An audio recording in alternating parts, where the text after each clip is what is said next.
I don't want to do that. It's going to trigger the learning period. Oh no, I don't want my campaign to go back into learning. Why is my campaign still stuck in learning? Oh my goodness. If there's one thing I've noticed recently that a lot of practitioners are, I don't want to say freaking out about, but definitely worrying about, it's the dreaded learning period. Now, I have said before, your campaigns are always learning. There's not like some set period, boom, they've learned, now they're done. Just like human beings are hopefully always learning. It's not like one day we've woken up and we've learned everything there is to know. We're perfect now. But I was recently listening to an episode of Ads Decoded, an amazing official Google Ads podcast hosted by Ginny Marvin. And in this episode, Ginny was interviewing Brandon Irvin. He's the director of product management for search ads at Google. And he dropped a lot of really interesting nuggets that are reframing the way I think about learning. So I had to share that with you. In this episode, we're going to bust 3 common myths I hear about learning periods in Google Ads so that you can feel more confident making the changes you need to make. I'm your host, Jyll Saskin Gales. I spent 6 years working for big brands at Google, and now I work for you. This is Inside Google Ads, episode 114, Learning Periods. The first myth I often hear about learning is that people don't want to touch anything in their Google Ads account because they're scared it will trigger learning. What Brandon shared on Ads Decoded is that Google's models are semantic-based rather than syntactic-based. What that means is that Google understands the actual content and context of the building blocks of your campaigns, even if you move them around. What he said is, we prioritize putting what we would call a semantic feature into the model and not a feature like campaign ID or ad group ID. If you move your creatives from one ad group to another, it doesn't have to relearn. And this contradicts what I think a lot of us think about. Oh, if I add a new keyword or if I change a headline, everything's going to have to relearn. I always knew that wasn't the case by my own experience. And now the person who designs these products has proven it for us. So let's run through a quick cheat sheet of what will and won't trigger relearning.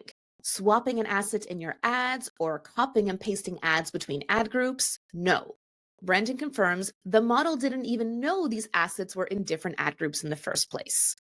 Modest budget changes? No. Small tweaks stay within the existing learning that's already happened. Keyword changes? It depends. If they match your existing theme of the ad group, then the AI probably already has context. As Brandon says, keywords are a means to an end. They aren't the end in and of themselves. Regardless of how you feel about that, I'm sure some people have feelings, that reassures us that changing some keywords around will not have a drastic impact on performance. Now, the things that can trigger a full relearning are changing a conversion action. Brandon calls this a substantive change because you really change what the campaign's trying to accomplish, and a bid strategy change.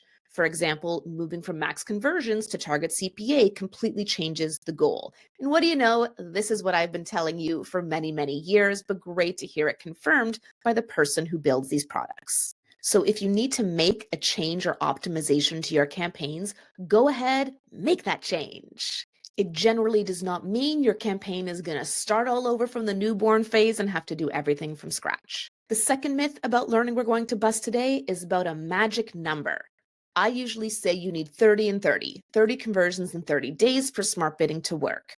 A recent Optimizer study found that most advertisers need 50 conversions in a 30-day period in order to consistently see better performance.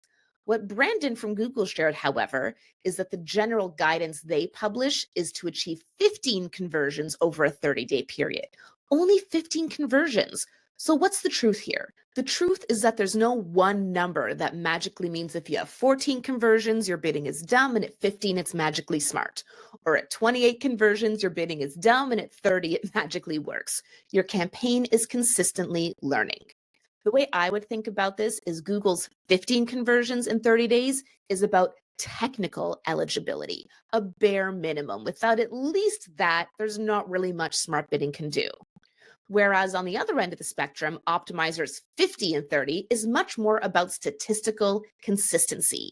If you have at least 50 conversions in 30 days, it will be nearly impossible for smart bidding to lose. The 30 and 30 that I preach is somewhere in the middle, and that's just based on what I have seen most consistently work across the thousands of accounts I've seen, the kinds that spend $10 a day, $1 million a day, and everything in between.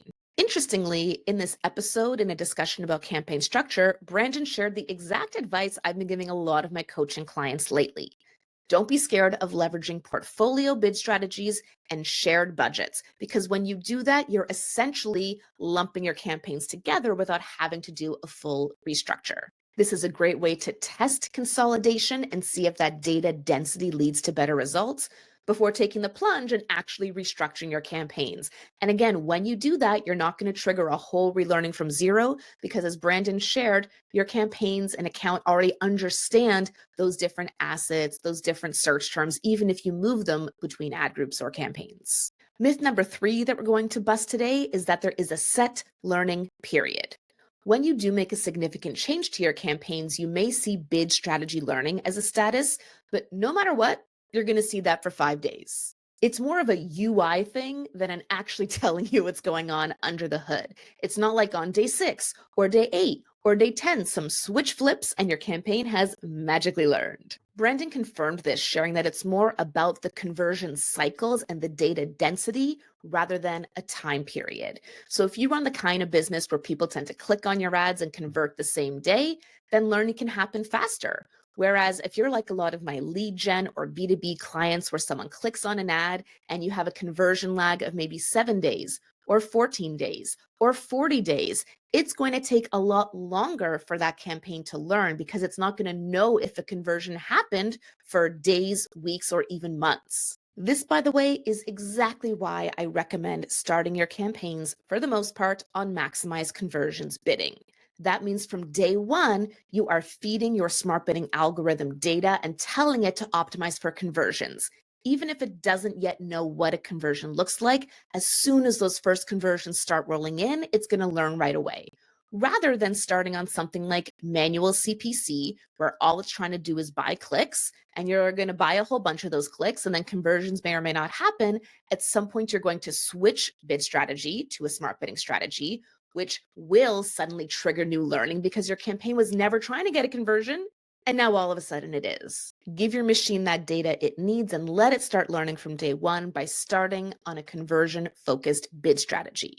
And then once you have enough data density, as Brandon calls it, or just conversions, as I call it, you'll want to shift to a target based bid strategy to stabilize your results and enable you to scale. So to bust that myth, there is no set time frame for learning. Learning is about the volume of conversion data, not an arbitrary number of days. If I can leave you with one thing today, it's to never stop learning.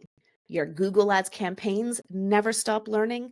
I have been doing this for a very long time. I'm one of the top experts in this field, and I'm still learning new things about Google Ads every week. And so I encourage you to keep your mind open to all that additional data coming your way so that you can continue to learn and grow as well.